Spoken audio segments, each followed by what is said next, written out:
กลับมาช่วงที่2ของรายการไทยทูเดย์กับกระผมวิบูลย์แช่มชื่นวันนี้เป็นการสนทนาในรายการไทยทูเดย์เป็นภาษาอังกฤษกับแขกรับเชิญจากประเทศอังกฤษคุณโรเบิร์ตอัมสเตอร์ดัมซึ่งเป็นทนายให้กับอดีตนายกรัฐมนตรีนายกทักษิณชินวัตรผมร่วมพูดคุยตั้งคำถามให้กับคุณโรเบิร์ตอยู่กับคุณเพียร์กรัมโบนะครับซึ่งเป็นผู้สื่อข่าวอิสระเช่นเดียวกันWelcome back to the second part of the Thai Today program from MVTV, satellite TV from Bangkok, Thailand, throughout the world.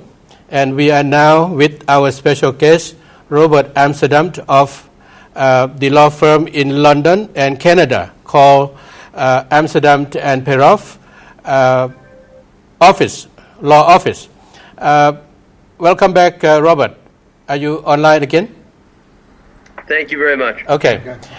We were discussing about the problems in Thailand, and you suggest that the best solution should be the political problems in Thailand should be solved internally.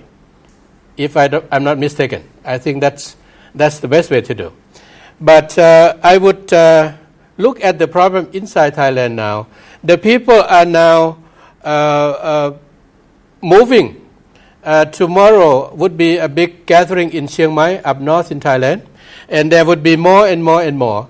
But by gathering under the present law that we have, actually it looks like there's no law in Thailand because a lot of people are detained with no charges even.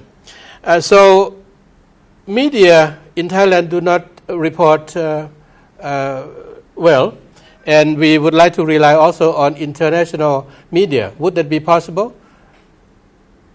Yes. I mean, for instance, I think the Red Shirt movement has been getting very significant coverage in the Australian press, in the Wall Street Journal, in the New York Times. I've seen quite a bit of important press. And we are doing our small part in trying to reach out to these organizations internationally as well. But, you know, it's very important to understand that all of these movements take time, take effort. Nothing can be done in a day or a week. So you don't expect the problem of Thailand would be solved in the short period of time? Well, one of the things I realize in every political case is that there's absolutely no ability to predict. When you have a government that is as ruthless, but at the same time as incompetent as the present junta, anything is possible. Because they don't operate by law, they're very hard to predict. It's like they make up the rules as they go along, really. So well, no, it's exactly what they do. But yeah. The benefit for us is that it makes them appear less and less legitimate to the people and internationally. I mean, this is a group of people who are more afraid of their own citizens and an election than they are anything else. Yeah. This is a group of people who are hopelessly corrupt. This is a group of people whose procurement of army equipment is fraudulent again and again. They are in danger of appearing like a laughingstock in the world community, quite frankly, if it wasn't for the tragedy in April and May, which absolutely leaves no one to humor. Okay. With that, I know that the Thai people are now, more and more people are joining the people's movement. I understand that, and you will see along the way from now on, there would be even more people gathering than last April or May. I believe that. But however, if this present government is still in the office, then I'm afraid that there might be even more deaths, not just the 91 deaths and more than 2,000 wounded like last time. And still no one has been put to jail, or no one has been tried yet to that. So that's why we are looking also at the international interference. I'm thinking like the ICC. I'm thinking to the organization like the FIDH. But even the FIDH, when they wanted to come to do the press conference in Bangkok, Thailand, last week, they were not allowed to come in, even from France or from Vietnam. So this is the present condition here in Thailand. So would you be looking at the possibilities to tell the Thai public that these international organizations could step in some way to help the problem, like in Sudan or in some other countries that they have been Somalia. Yeah. And I do not know what other countries that these organizations have been interfered with in the past. So we come to the question for Thailand. I think it's very, very important that we explore every avenue. Yeah. Okay. Our white paper, which I'm sure you've seen, has been distributed globally, and we certainly distribute it to every UN or other international organization. We intend to take the evidence that our team has put together and present it to national organizations around the world. I am not going to pre-announce what we are doing. Okay, fine. I always foolish policy. We're lawyers. We are not media people, and we're not going to give the Thai government advance notice of where we intend to act. But I do believe that the arrogance of the Thai authorities is drastically misplaced. Is the Thai government being looked at like the strange country in the world, or they are well accepted, received warmly by the world or the UN organization? No, to be frank with you, I don't think there's anyone who would say they're well accepted. This is a very awkward situation. I think legally you could argue that the present junta is not even the legal government of Thailand.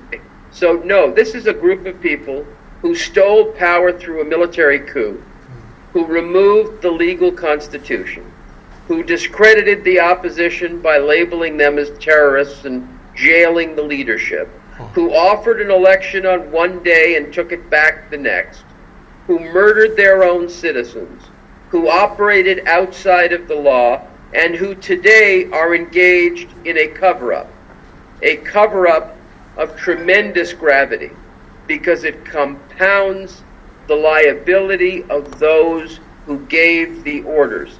It makes complicit even those who may be innocent because of their involvement in the cover-up. The junta is behaving in a very dangerous fashion because of this cover-up, let alone their earlier orders.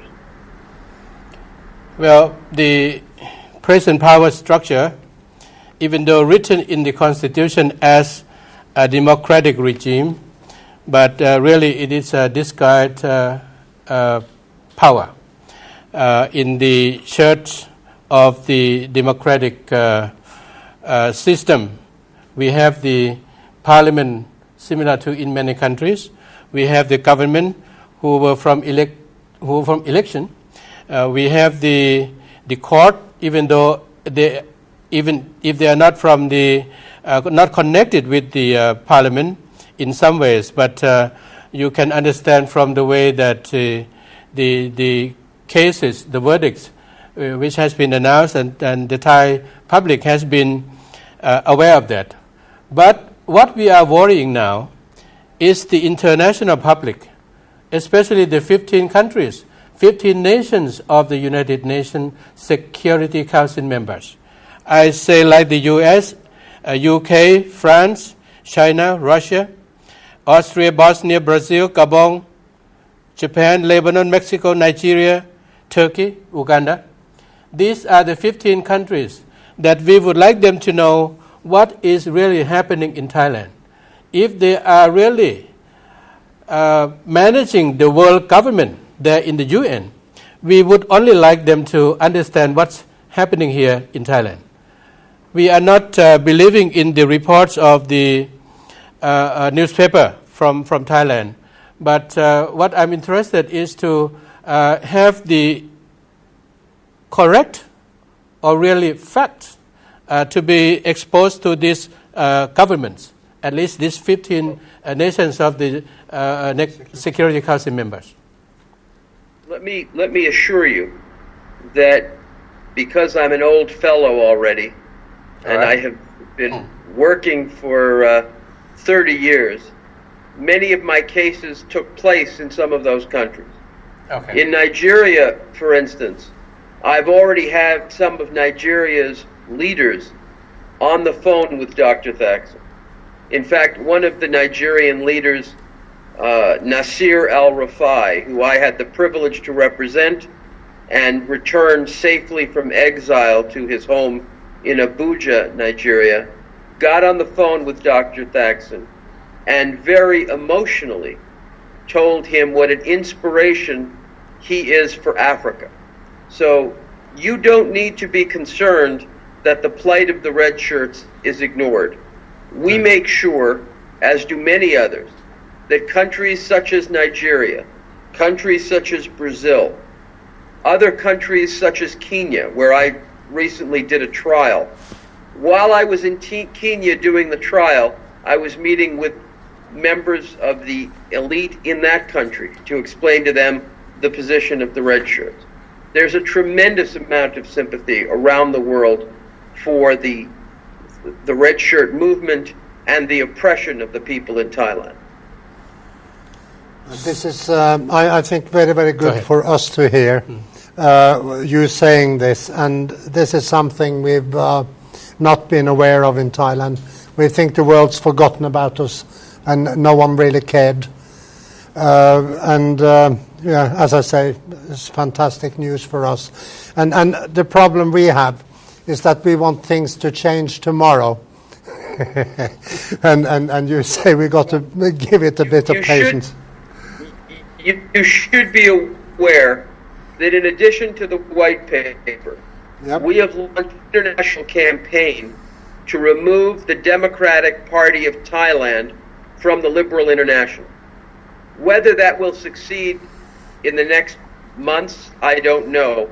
Okay. But we are going to ensure that each member of the Liberal International receives the formal complaint documents that we've prepared, which outlines the bestial conduct of the Democratic Party, the fact that it is absolutely nothing to do with democracy, the fact that it violates basic precepts of human rights and international law. Absolutely. Set out all of that, and in fact, a major article on it has occurred in Finland already.